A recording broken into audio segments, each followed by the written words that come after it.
Ladies and gentlemen, please welcome back Vice President and Business Consulting, Matt Weaver. Morning. Good morning. Welcome back for day 2 of Accelerate. Everybody have fun last night? All right. I got to tell you, San Diego is such an awesome town. We were walking back from dinner last night, and there's all the historic landmarks and all these great restaurants, and you got the water and the weather. The weather's just perfect here. It's absolutely amazing. And if there was any question, besides the weather, of course, that we're in the state of California, there were also 3 distinct references to marijuana from the main stage yesterday. So it became crystal clear that we're in the state of California. So we'll try to get things back on track today. We've got another full agenda for you. We're going to kick things off hearing from Marc Freedman, who's a successful advisor in the state of Massachusetts. And we've also got an exciting panel for you of some top advisors. We'll learn more about what they're doing and how they're accomplishing success and growth in their practices. Another round of sponsor breakouts, and then we'll close out the day hearing from our keynote speaker, Josh Linkner. So we talked yesterday about the overall theme of the conference being growth, and one of the key drivers for growth being client acquisition. How can you acquire more clients? And there's a lot of ways to go about acquiring more clients. If any of you attended the pre-day session, you heard from Cam Marston. Cam talked a lot about how do you segment, how do you target, how do you communicate with millennial clients and different generations of clients. A lot of people have success targeting the high net worth market, and we've got a great team here at LPL to help you in that endeavor if that's something that you're targeting and you're working with. Niche marketing in terms of focusing on a specific type of client. A lot of people have success there, and there's another one that a lot of people don't talk about as much, and it's targeting the mass affluent, oftentimes an underserved portion of the market, but no doubt a significant amount of opportunity to better serve these clients and prospects and hopefully bring them in to your practice. And so Marc is going to bring that home for us and talk about how he's been able to do that and maybe some ideas for you and how you can successfully incorporate that into your practice. So a couple things about Marc. Marc's been with LPL for 26 years. He started when he was 10 years old, I think, right, Marc? But no, he's had a long partnership with the firm, and we certainly thank you for that long partnership. He's also been really busy. He's in this process of hiring some additional staff. He's moving his client, and I hope you don't mind, Marc, but I did a little bit of research with your relationship manager and got a couple of additional nuggets that I thought the audience might find interesting. First being, Marc loves to play the piano. So if any of you were here Wednesday night, you might have heard Marc tickling the ivories late night here in the hotel lobby, so that's one of his passions. The other thing that I found pretty interesting is Marc is very passionate about his job. He loves being a financial advisor, and we hope you don't have any plans of leaving that profession anytime soon, but eventually Marc's got bigger aspirations for himself. That's right. He wants to be a Disney character at some point in his career. So I don't know what character that might be, but maybe we'll learn more in the presentation this morning. So with that, really excited to welcome and introduce Mr. Marc Freedman to the stage to take it from here. Marc?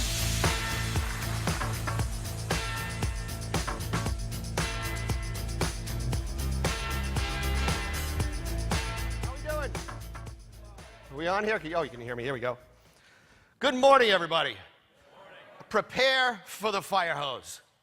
You're about to get inundated with ideas, with information that you can take back to your office today and start implementing right now. And I just realized I don't have a remote control.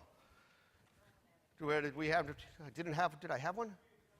No, it's coming to me. Look, we were so prepared. So I'll just kind of like do a little song and dance and keep that going. But hey, you know what I'll tell you? I've been doing some traveling. I have the opportunity, thank you very much, guys. I do a lot of traveling, training financial advisors to be better financial planners. I travel all around the world doing that. In fact, this February, I was in India, where I got to speak to 700 financial advisors, and an amazing opportunity. If you want to see opportunity, go to India. I mean, these guys talk, some of the stuff they talk about when they're out talking to their clients, they're talking about, well, you know, if you invested in the Sensex index, which is the Indian index, and you got a 12% annualized rate of return, you'd have all this money, right? We can do that here, right? 12%? Easy, right? They think that's normal because that's what their index has been growing at on average. Okay, it's crazy, the opportunity. But I got up and I realized that there's 700 people sitting out here in this audience, not this one, in India. And the first question people ask me is, will they speak English? And so it occurred to me as I'm trying to put together this slideshow, I came across this. Who can tell me what this is? Thank you. Well, thank you very much, because yes, it is an eye chart, and I thought, oh, this will tie in great into my presentation, but I realized, is there anything offensive on that eye chart if I put it up on the screen? No, she's saying no because you speak Hindi, or you know Hindi, right? Well, I had to ask the tour guide if there was before I put it up there, because the last thing I wanted to do was offend 700 people from India. Well, it's kind of like that with our clients. Our clients come to see us, and they want to hire a financial planner, a financial advisor, but you know what? They really have no idea what the heck you do. They just know that you're a financial planner, because if I asked every single person in this room to write a definition of what a financial planner is, how many different definitions would I get? As many people are in the room. And then I began to realize the similar thing happens to us. It's our job, you know, we want to place our clients' interests first. We want to try to educate our clients. But we as business professionals need to tighten the lens a little bit too on our business. Because one of the things that this also represents, that eye chart to you represents the LPL pack.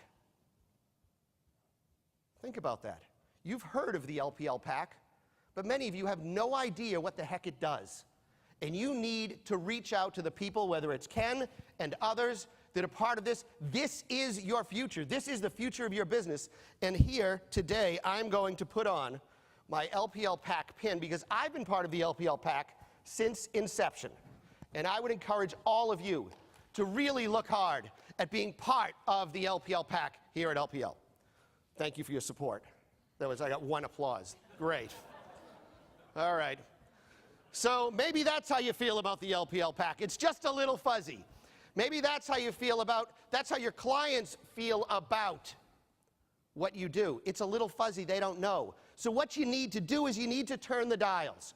It's our job, and what we're going to work on today is to tighten up those dials, to frame up the focus, so your clients have a better sense as to what you do, and that you can look at yourself and say, here's what I need to do to make that clear. So we're going to help you become extraordinary today. You know what? You're ordinary people, each one of us, ordinary people, faced with an extraordinary task. And today we're going to talk about how you're going to take on that extraordinary task and become exceptional.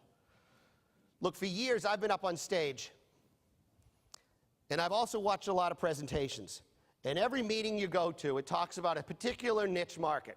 We all go for meetings on serving the high net worth market, or the ultra high net worth market, or the women's market, or the middle market, or whatever it is. But no one's ever yet to define any of, I mean, it's easy to define the women market, right? I think. But,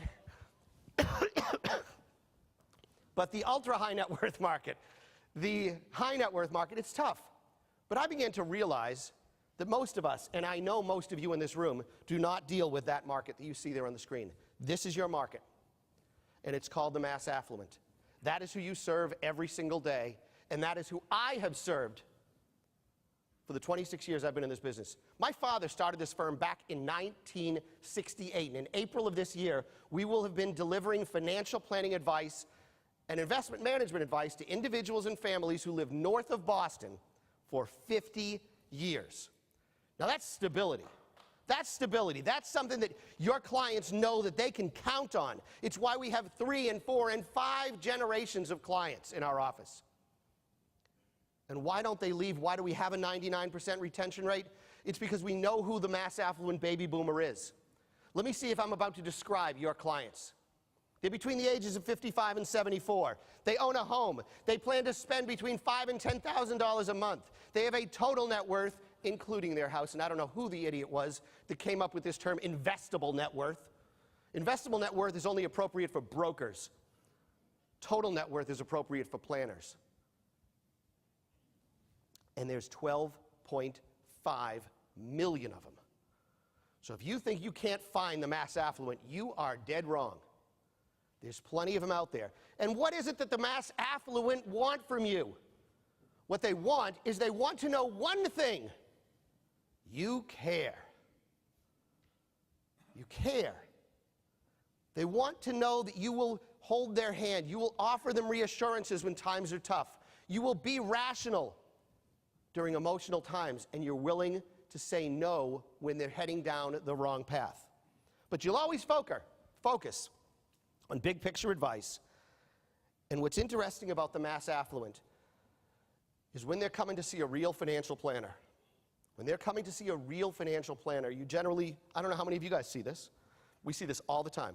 Clients will come to our office, and they will say to us, they'll bring paperwork with them. There'll be a statement from Merrill Lynch, a statement from Edward Jones, a statement from Prudential, a statement from Allianz, their 401k, and I ask them, why are you here? You've got financial advisors' names on all of these statements. Why are you here to see me? And they say this, Mark, it was fun for a while with all of these guys, but now it's time to get serious, and I don't see any of these people prepared to get serious about my financial future by tying it all together. So I'm going to ask you this very uncomfortable question. When your clients think of you, are you the fun guy or the serious one? That's a real important question to ask yourself. And I don't want you to think to yourself what you are, because I'm sure you'll all think, well, I'm the serious guy. What does your client think? What does your client think? So one of the goals that I have for you today is to allow you to come and visit my office. You know, oftentimes you get up here and you see these breakout sessions, you see the keynotes of other advisors giving you all these ideas, and they tell you what you need to do. Folks, I'm about to show you how we do it. That work for you? Are you awake? I know it's a little early. You've been awfully quiet this morning, because some of my jokes aren't really going over as well as I had hoped, but oh well. All right, so let's pull back the curtain here. Whoops. Let's pull back the curtain. Are you ready? Here it is. All right, let's pull back the curtain. And everybody wants to know, Mark, tell me about your business. You're a client, you're a chairman's council advisor.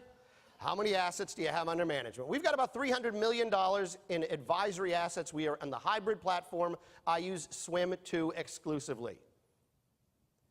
Right there, you can see the size of our client households.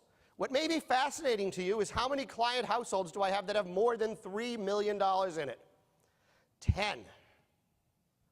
The average household size in my office is $650,000. Not the average account size, but the average household size is $650,000. I bet I'm doing a good job describing your practice right now, am I not?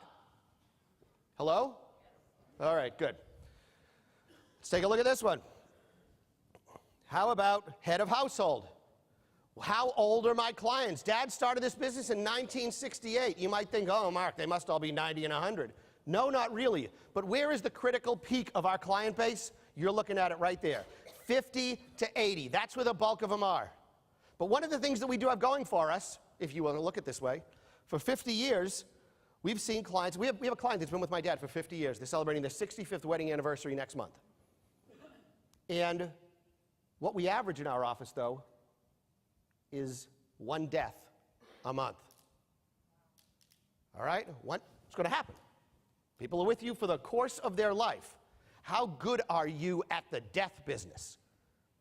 Something to think about as you begin to grow and evolve in this practice. How good are you at explaining to your clients the death business and the transfer of assets from a spouse? Yeah, you can use that big statistic of the $1 trillion of assets that will transfer from one generation to another. You don't care about that.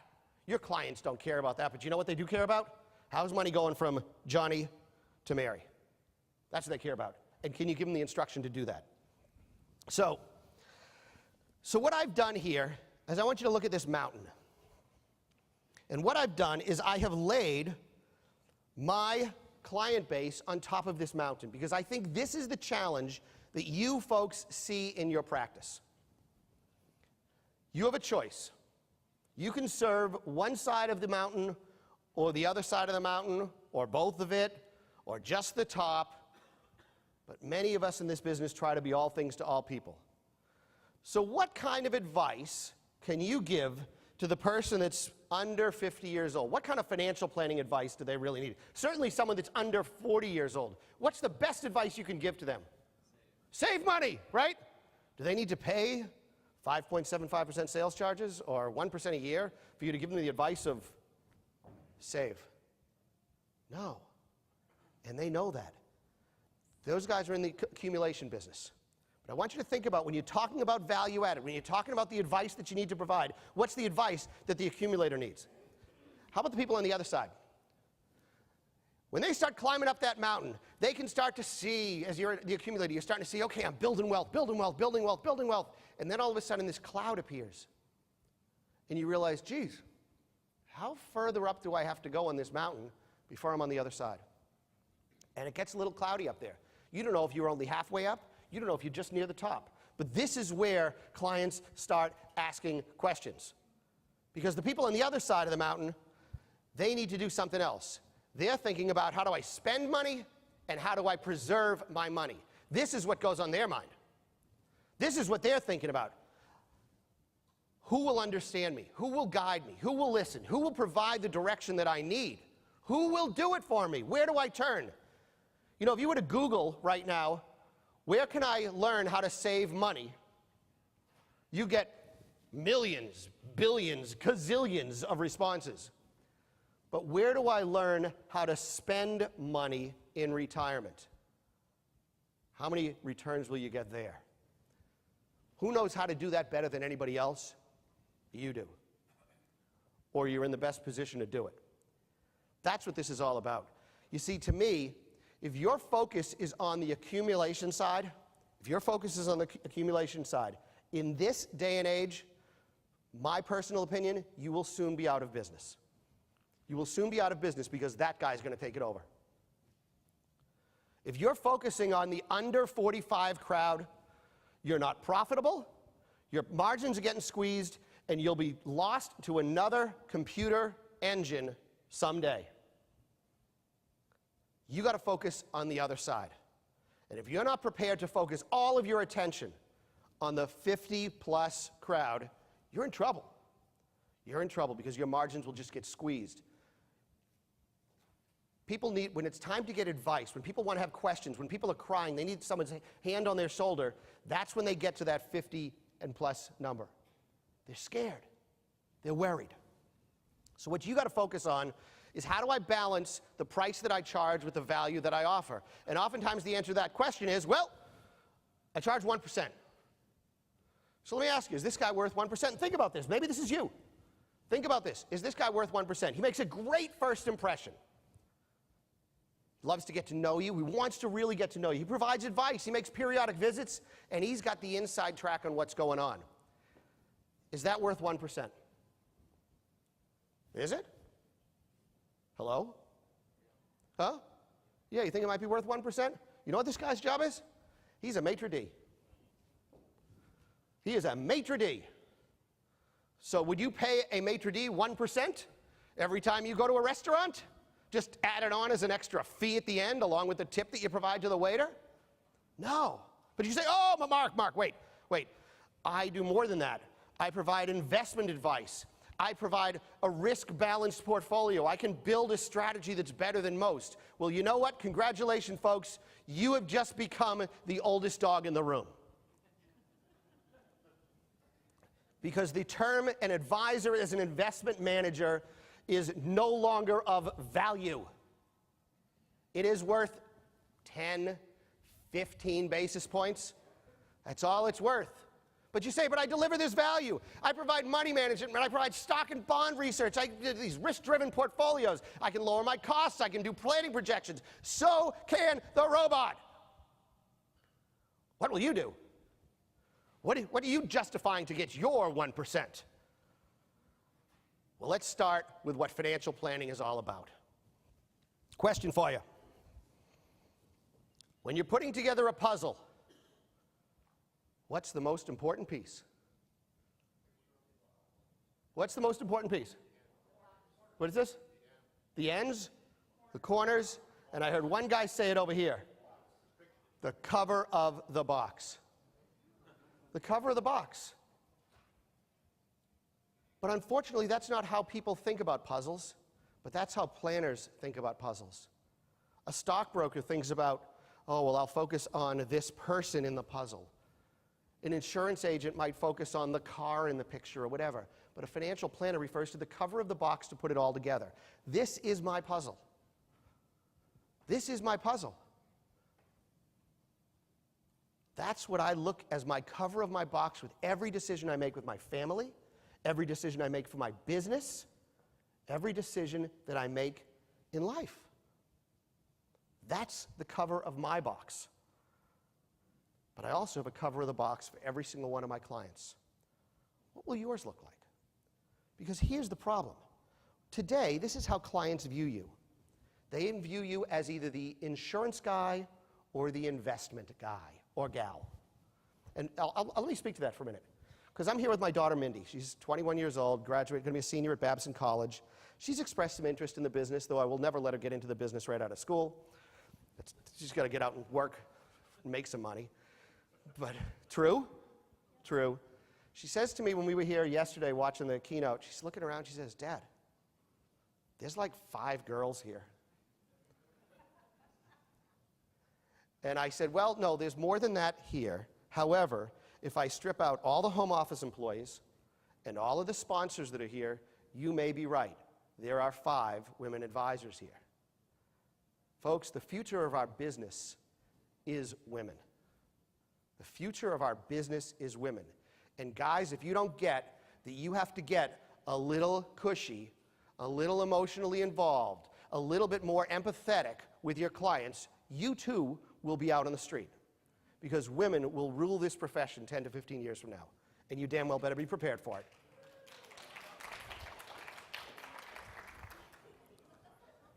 I'm recruiting her. But you're not allowed to come in 2 years, at least. But this is how clients want to view you, folks. They want to see you. If you want to call yourself a financial planner, you better be able to do all this stuff.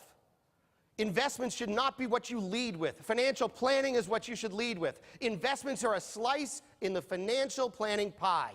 You got to offer tax planning. You don't have to do taxes, but you got to offer tax planning. You got to know how to read a 1040. You got to give advice off a 1040. You need to know about homeowners, automobile, umbrella policies. You don't have to sell it, but you got to know about it. You got to know how to read a trust and a will. You got to know what a healthcare proxy is and a homestead declaration is. And you also have to be a great listener. You got to be willing to ask the tough questions when no one wants to ask them. You got to be the person that raises the elephant in the room. So I had this client advisory council. And back in, oh my God, it's a long time ago, 2001, 2002, just after we had 9/11, markets had fallen, and it was back in the days when Lincoln Anderson used to be the chief investment officer or whatever he was here at LPL. And Lincoln referred to the years following 9/11 as the cheese grater effect. Every year you'd open your statement, yep, and they'd slice another few dollars off and slice another few dollars off. Every month they were slicing some more money out of your portfolio because the accounts just went down ever so slowly. He referred to it as the cheese grater effect. So my dad and I, who had put together this thing called the Client Advisory Council back in 1996, we'd been doing this, taking our clients out twice a year. Twice a year we took them all out, and we brought them out for dinner. And by the way, the story that I'm about to share with you is in the book, and I think all of you guys received one in your rooms yesterday. We asked our, you're welcome. So we asked the client, you know, every month you open up your statements, and it's worth less and less and less and less. And we asked the question, the elephant in the room, we asked the question, why are you still here? Why are you still hanging around? And this guy says to me, Mark, he says, I'll tell you the reason I'm still here. He says, Mark, I joined you guys in 1992. I was retiring out of GTE. I had always done all of my investing on my own. I had always handled all the personal financial stuff on my own. And he said, and when it was time to retire, I realized I didn't want the responsibility, and so I turned it over to you, and everything has worked out great. But the reason I stay today has nothing to do with the reason that I'm here now. 6 months ago, I was diagnosed with terminal cancer. And as you well know, for the years that you've known us, I've always come into the meeting, and Joyce, my wife, would never say a word. She would just sit and listen.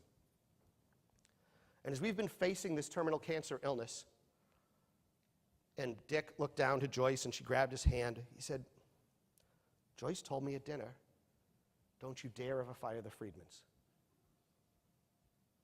Because she knew that we were it. We were it. You know, talk about getting a big head, right, in that moment. Folks, that's what a financial planner is. A financial planner isn't the guy that gets the best rate of return on an investment account. In fact, your clients don't care. They want reasonable performance.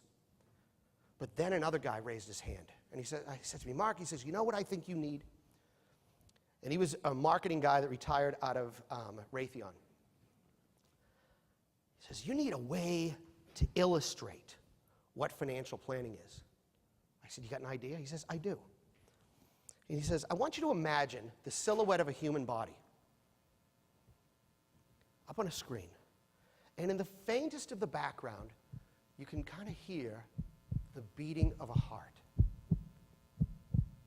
And as the heart grows stronger, it becomes more visual within the illustration. And as the heart beats even louder, the circulatory system begins to fill out the whole body. And each of the extremities of that body represent a different part of what you do as a financial planner. And as you can see up there, the head might be psychology. There might be banking and cash management that rests on the weight of the shoulders and the back. Investments might be on one hand, insurance on the other, estate planning on another, and tax planning on another. And then all of a sudden, the market drops 10%. And what happens? What happens? All of our focus goes on, oh my God, we're losing money in our investments. And the phone starts ringing, and you start getting calls. And you start saying, we need to get out, we need to do something, we need to make a change because your clients are asking for it.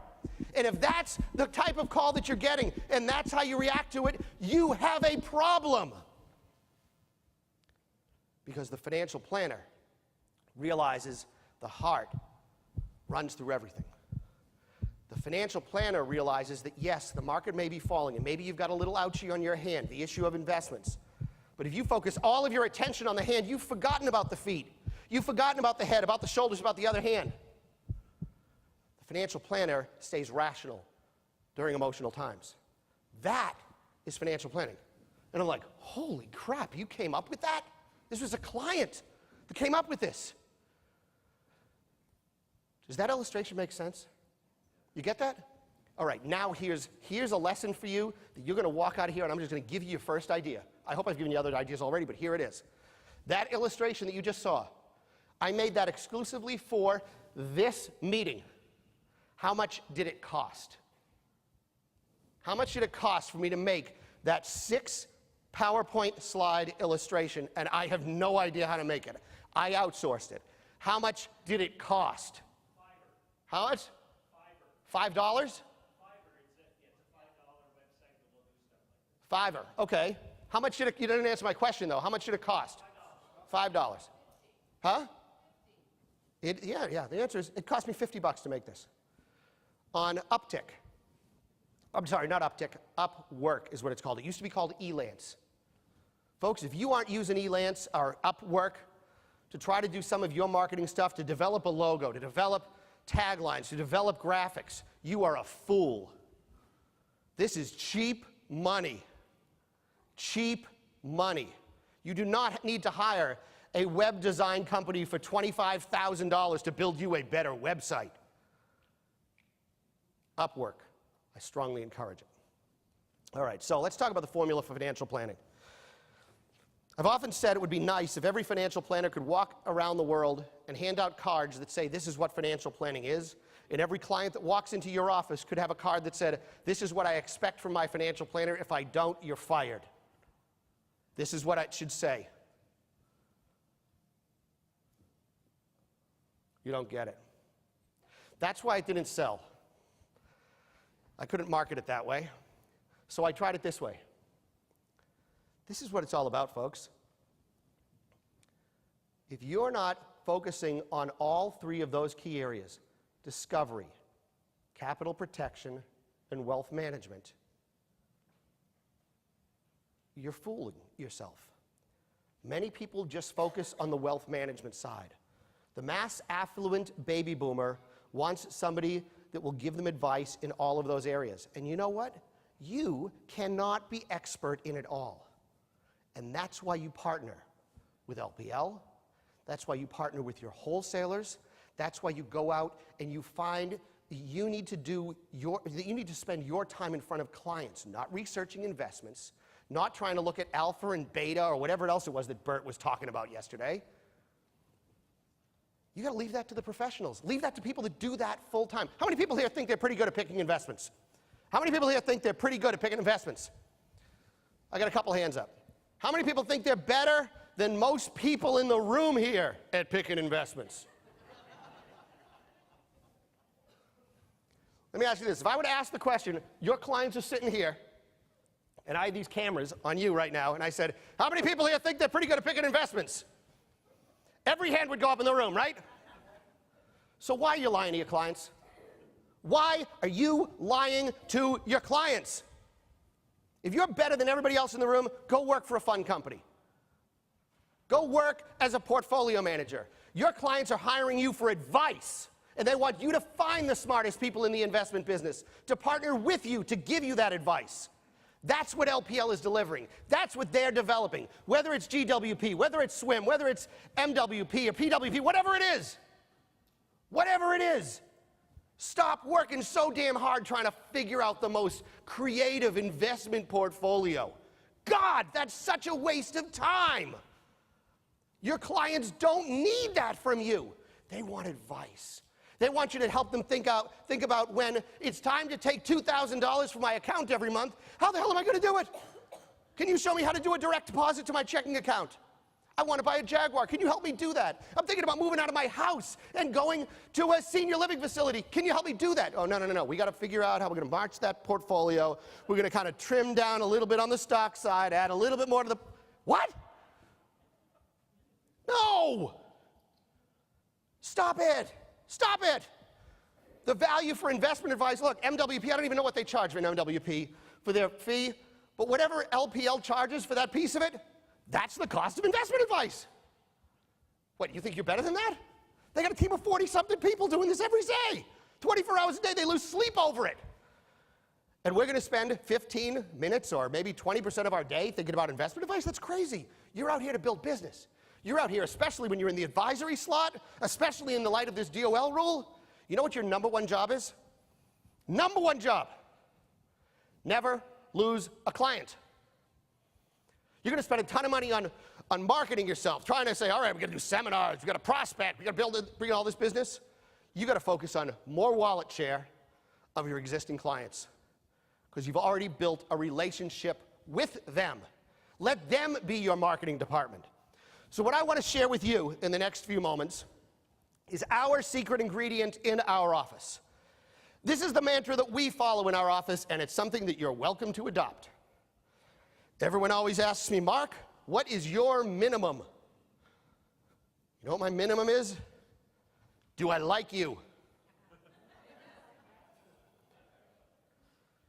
If you are not going to get along with your client or you think you're setting yourself up for a problem with a client liking you, do not take them.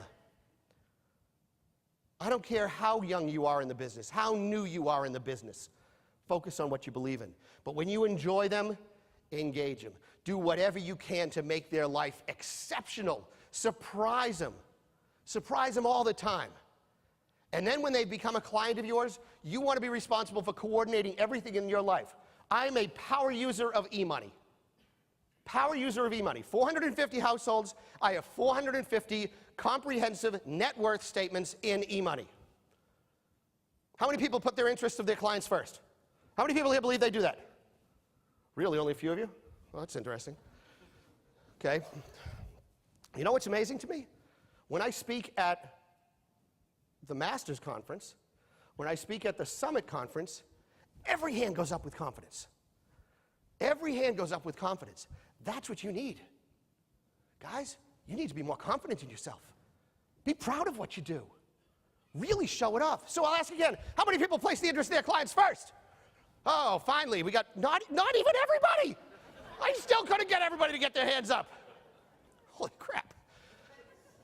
Okay, so now we all talk about this. Our clients are hearing about this, right? Put the interest of my clients first. Well, I'll ask you this. If a client comes to you with $100,000, $500,000, $5 million, and they say, hey, I'd like you to help me invest this money, do you take on the client?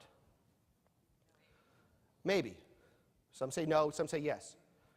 Well, my belief is if you're called to the witness stand in a court of law, and you're sitting here on the witness stand, and the attorney comes up to the witness stand and says, Mr. Freedman, we understand you believe you placed the interest of your client first. You invested in a nice portfolio of ETFs with that $500,000 account. Can you explain how you thought you placed the interest of the client first? I said, sure. You know, we listened to them. I put together a portfolio. I looked at the costs. I asked them some questions, and we built this portfolio, and we thought it was appropriate for them at a fair price.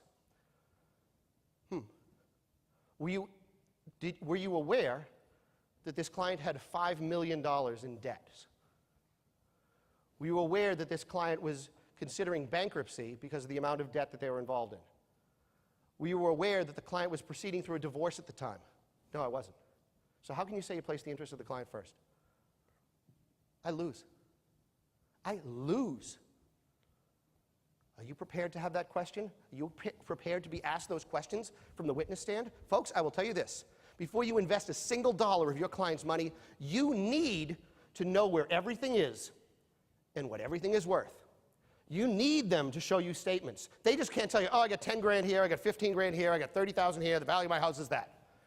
I go to the Registry of Deeds website to see who owns the mortgage. I go to Zillow to get a fair value on their home.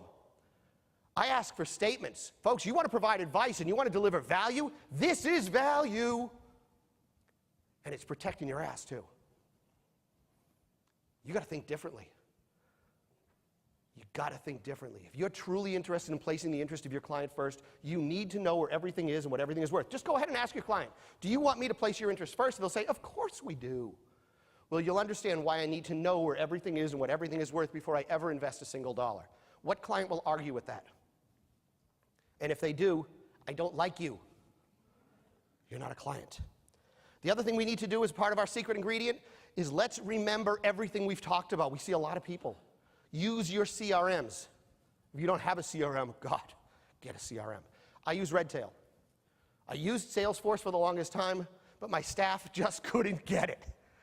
It was too clunky, too hard. Redtail has been perfect for us. It's been a fabulous system. It's just what we needed. But Redtail allows us to remember all of the conversations. Imagine going to see a client from 10 years ago, and the client comes over and says to you, geez, Mark, I'm not quite sure how far we've come over these years, and you pull out their net worth statement from 15 years ago. Do you think they're just going to focus on how much their account grew? No. They're going to look at what was their income 15 years ago? What was the value of the house 3 years ago? What debts did they worry about 15 years ago? That's all on there. And they're going to see how far they've come. You need to carry that net worth statement, and you need to retain, because the focus here is not on acquisition, folks. When you're in the advisory business, the focus is on retention. So how do we do that? We have the eyeball test. The eyeball test is this. I'm not interested in dealing with you if I'm not going to look at you eyeball to eyeball. 90% of my clients live within 10 miles of my office. 450 households.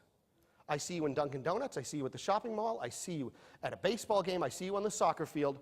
I need to be the same person, and so does my staff, the same person as I am in the office as I am outside. And my kids know that too, and sometimes that's an uncomfortable situation for them to know that they need to be, control themselves a little bit. But it's important. Now, we do have clients that travel to Florida, to Arizona, they move out that way, and yes, I go to visit them. But I do not have relationships over the phone or via the internet. Leave that to the robos, folks. Because if that's your relationship, if your relationship is exclusively going to be electronic, you're going to lose it to the robo eventually. It'll be that easy. We also have the 2% rule. 2% rule says, know one client. will ever represent more than 2% of the revenue to my firm.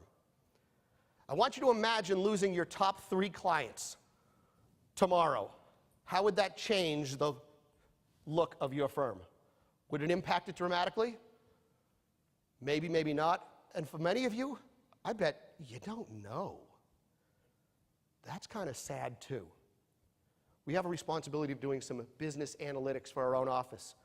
LPL has some great tools to help you get the business analytics of your office. So you understand where your revenue is coming from, who you're getting it from. You've got to use those tools. So the number one thing that we tell our clients they're going to get from us, number one thing is not great performance. In fact, I even tell our clients, you want good performance, you want active performance, you want a lot of trading, go away. We are the most boring investors you've ever seen. We might make 1 to 2 trades a year. 1 to 2 trades a year, but the number one thing we're going to help you do, we're going to help you get your financial house in order. Number 2, we're going to only propose to you simple investment strategies. If I can't remember how to explain how the product works tomorrow, they certainly never will. So the basic of mutual funds, ETFs, easy. All these crazy riders, all these crazy convoluted strategies that include hedging strategy, forget it. They damn well better be getting a huge premium to be invested in something like that. For this group, for the mass affluent, ultra high net worth, maybe they need more sophisticated strategies. This is the mass affluent. Keep it simple. Here's what they really want. Imagine your clients are late 70s. The husband has just passed away, and the wife has been driving around in the same car for 15 years. She has no kids, and she wants to buy a car. She would rather drive that car for another 15 years than go to the dealership.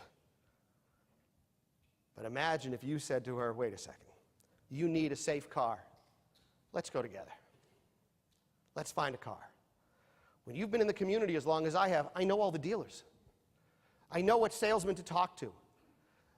They're not going to screw us. And even if I went to a new dealership, how'd you like to do this? You walk in with your client, and she says, hi, I'm looking for a car. I'm looking for a new Camry or whatever it might be. And the salesman's great, and she says, oh, and I've brought along my financial advisor with me to help me make an informed decision. And the salesman now is a little bit intimidated. You know when they go down to sit down at the desk, and they start asking you all these questions? Well, what you do is you pull out your HP 12C and stick it right there. I don't know the first thing about a car. In fact, I just bought a new Mercedes about 6 weeks ago. I have never, ever, ever popped open the hood. I don't even know what's under the car. You know what I like, Mindy? What do I like most about my car? That's right. There's massaging seats, and it changes colors inside. That was the selling proposition for me. Okay? I don't know what's under the hood, don't even know how to flip up the hood. But I will go with my clients to the car dealership, drop down the calculator, and when the guy says, you know, oh, I got to talk to my manager, I said, do me a favor, I said, can you just bring your manager over to us? I'd prefer to talk to him. And my client is like, this is good. You don't lose these people, right? Is that value? Is that value added? All right, the other thing we do is the elephant in the room test. There's always something in a relationship with a client that the husband and the wife, the partner, the spouse, whatever, they don't disagree, that they don't agree on. Maybe it's that family farm or the family cabin up by the lake. One wants to keep it, one wants to sell it. You can't ignore those conversations, guys. That's the stuff that you have to raise. I didn't say you have to find solutions, but you have to offer up some rational questions, some thought-provoking questions for them to consider when they go home. To say, you know, hey, I never saw it that way. Or maybe we can work this out. The big one here is you got to be tax aware. If you don't know how to read a 1040, you're screwed. That is the number one way to keep a client forever. Thomson Financial puts out a piece of software. It's called Planner FP, I think, Planner PS, something like that, where you can put in your client's tax return, very basic, put it in, and then you can model different scenarios. What if you took money from your Roth rather than taking money from your IRA? What if you decided to reinvest your dividends rather than take dividends, or vice versa? How much money can I take from my IRA before I have to pay tax on Social Security? Wouldn't those be cool things to be able to do? You're not doing tax returns, you're doing tax planning. You're saving your clients money. It's called Planner SP. You'll go, if you talk to Thompson Financial, you'll find it on there. It's like $600 for the software. It's awesome and very easy to use. The number one thing that we use in our office that our clients love, though, is you've heard of the SWOT analysis. I call it the SCOG analysis. Strengths, challenges, opportunities, and goals. This is the cover page for every client meeting. Let's talk about the strengths that exist. I think it's so funny you guys are taking pictures of this. Why can't you just draw a box and write strengths, challenges, opportunities, and goals? But, okay. But, okay. So you talk about their strengths, you talk about their challenges, their opportunities, and their goals. Always refer them and remind them about the goals that they said. And you know what? Each time you put that in front of them, every year you put it in front of them, it'll be different. So let's change it. Let's update it. Have I said anything about the high expense ratio of the Barron Opportunity Fund? Have I talked about how out of balance your MWP portfolio is, or how poorly the XYZ bond fund did? No, they don't care. They want answers to that. That's real. You know what I learned a long time ago? Is that clients want instant gratification rather than delayed gratification. Investing is not instant gratification. Investing is delayed gratification. That is instant gratification. You give them answers to the questions that they have. So one of the things that we're very proud of in our office is that we have a communications system, and I hope you do too. When a client calls your office and they say, hey, I've heard a little bit about your firm, Sally referred me to you, or whatever it might be, can you send me some information about your firm? And if your answer is, oh, just go to my website, you're dead. You're dead. What are you sending out? What do you have prepared to send out? We have an information kit. And one of the things that's in my information kit, which you really can't see there, is a letter that says, here's how to prepare for your initial consultation. We do it in one page. Keep it simple, stupid, right? One page. After the meeting with a client, every single time they come in, whether it's initial, whether it's follow-up, whether it's any time, they call, email, we post what's called a memo to file. I use CopyTalk. Many of you may use CopyTalk. I use CopyTalk to post the memo to file. I then, after the meeting, we send out a follow-up letter. This letter goes out to our clients that says, here's what we talked about today. Let's be sure we're on the same page. Are there any changes you want to make? Here's what we promised to do. Then when they fully become a client, we send them what we call our onboarding kit. That, I will admit, we are now making that online. I'm not mailing that anymore. We're going to make it available to them. They can print out the PDFs, or they can just look at it online. What does the onboarding kit involve? It tells, here's instructions on how you're going to get into account view. Here's instructions on how you're going to get onto e-money. Here's the jobs of every single person in my office, so that if you need a check, you don't need to talk to me. And that, I will tell you folks, is one of the things you need to do. You got to stop processing paperwork. Get out of that business. And you know what the scariest thing is? It's going to cost you money. It's going to cost you money. But if you still know how to fill out paperwork, if you still know what to do when a client hands you a check, you've capped your potential. Throw those two responsibilities to somebody else. Last year, 2 years ago, 4th of July. 4th of July was on a Thursday. I'm sorry, on a, whatever it was. My point is that I think, 4th of July was on a Thursday. Maybe it was a few years ago, not 2 years ago. So we gave the staff the 4th off and the 5th off. Nice people. But Marion, my business partner, and I said, you know what? We'll see a few clients. This client comes in, and they hand me a check for $500,000. It was a rollover that they were expecting. And I look at Marion, and she looks at me, and we just smile. We take everything. Meeting's over. They leave. I go, what the hell are we supposed to do with this? I had no idea what to do with a $500,000 check. But there really wasn't much I was going to do with it. It was 4th of July weekend. It was no big deal. We locked it in our safe. It was all good. But that's okay, folks. Let one other person be responsible for tracking the checks, using the Move Money tool, following everything up. You don't need to know how to use that. Let somebody else do that. You focus on what you do best, and that's the eyeball-to-eyeball relationship with your clients. So what we have in our office is what we call 72 points of communication, because the number one reason that people leave you is why? They don't hear from you. So our goal is 72 points of communication, and here they are. 72 points of communication is, first, unlimited review meetings. But how often do we meet with our clients? One time a year. Any of you that are meeting with your clients quarterly, cut the cord now. There is no need to meet with any client quarterly. You want to meet some semi-annually, that's fine, but certainly not all. Make it annual. Especially you can make it annual when you're in touch with them 52 times through a weekly newsletter that you do. And how many people here get my newsletter planning pointers? How many people here in the room? A couple of you. If you want planning pointers, my weekly newsletter goes up to 7,000 subscribers. Go to my website, freedmanfinancial.com. That's Freedman, 2 E's and a D, financial.com. I have a radio show, so that's my little tagline there. Go to the bottom of the website, click on the button that says sign up for Marc's newsletter. Boom, you'll get the newsletter starting Friday, 10:30 in the morning Eastern Standard Time. We've been doing it since March of 2009. You also get 12 monthly statements. You get quarterly performance reports. You get invites to client events. We're always available by phone, always available by email. And when you call my office, you will always, during regular hours, get a live voice. Always. 72 points of communication. Easy. Clients get a newsletter. They want to get in touch with me. It's that simple. They just hit reply. That easy. All right. So let's wrap things up. I got 3 minutes. We're going to go through 10 ideas that instill the heart of the client experience. Number 1, focus on the formula for financial planning. Discovery, capital protection, and wealth management. If you're not doing all 3, you're not doing financial planning. Number 2, act rationally during emotional times. Don't buy into what your clients are telling you. Sit back. Relax. You might find that hard for me to do. Relax. Breathe. Enjoy the experience with them. They will be much happier.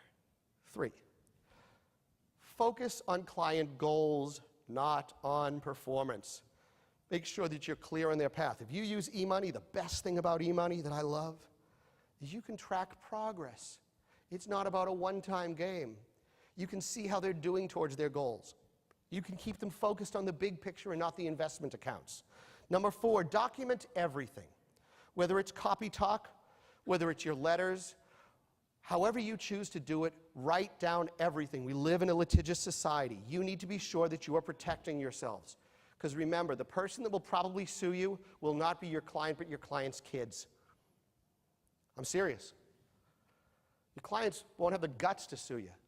But if the kids start to see an inheritance that they think might have been mismanaged, that's who you're going to have to fight with. And if you don't have the notes to support every decision you made, you could be in trouble. Delegate. Like I told you, stop processing paperwork, stop taking the checks, stop doing research, let other people do that. Focus on delivering advice. Steer the ship. I'm sorry, one more. Steer the ship. Don't let it steer you. You guys have to make the decisions. When a client says, you know, my biggest pain in the ass client is my father, who started in the business. But now that he's out 10 years, Dad gives me a call last week and he says to me, Marc, I was out on the golf course with a buddy of mine, and he was saying, I need to move my portfolio 35% to silver. I go, what? Do you remember when you used to get these calls at the office and you would just hang up on them? Dad, I'm going to hang up on you. Goodbye. I mean, it's the most ridiculous. You got to steer the ship. Number 2, become visible in your community. Get involved in your chamber of commerce. Be a coach on your kid's soccer team, whatever it is. Stay involved in your community. Hone your leadership skills. Folks, people are looking you to be a leader. Take leadership management classes. Go to a conference like this. Be better at what you do. Most importantly, folks, wholesalers are not what they used to be. Your wholesalers are incredibly skilled. They know that selling you a product is not going to make them that's not going to be what their business is all about. They need to know your business. They need to be into you. They need to be able to provide you better advice, to make you a better planner, and they are skilled to do it. Use them. Use them. And lastly, for all your clients, share your portfolio. Uh-oh, it got quiet in here. Well, come on. If you can't tell your clients about your portfolio, why should they tell you about theirs? Really, Marc? Are you thinking like that? This, folks, this is your portfolio.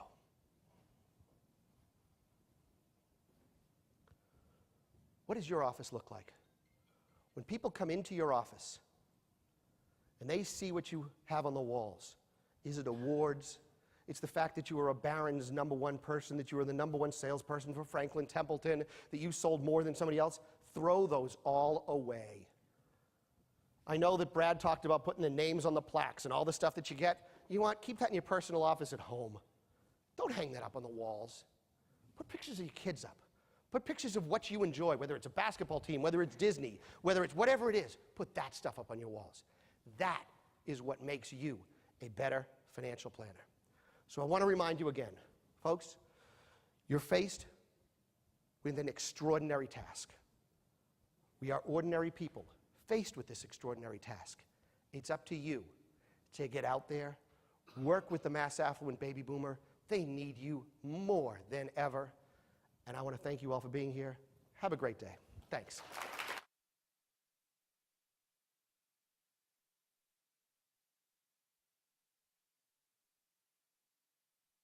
Thank you so much. Marc, thank you again. That was great. So many great ideas. Just a couple that I wanted to touch on real quick that I think really hit home for me. And it's interesting how a lot of these really bleed together. For example, when we talked about examining your value proposition, right? And not necessarily trying to deliver on being an investment manager, but really focusing on financial planning. And that's a way to increase wallet share and ultimately help you provide more services and more support to your clients. And you mentioned the car buying support in there as well, and going with your clients if it's a major purchase or something major going on in their life. And I was thinking about how that relates back into what Michael Futterman was saying yesterday, and really delivering that wow experience and going above and beyond in what you're providing and how you're serving and supporting your clients. The Upwork idea, great way to outsource more. What are some of the things that you're doing and you're taking on currently that you could potentially outsource? So whether that's creating a marketing flyer or a resource that you're sending to your clients or posting on your website. Maybe it's things that you're pushing out via social media as a way to communicate and create awareness for your office and your services. And one other point that I would touch on, you talked about women advisors in the industry. So I'm going to try to help out there. I got two little girls. They're ages 6 and 4. And who knows what they'll end up doing, but they're already showing some signs because they're not short of advice for me. So they're off to a good start for sure. One point that we didn't make going into the session is that Marc's session is available for CFP, continuing education credit. So if you signed in with your badge prior to the session, that'll get taken care of automatically for you.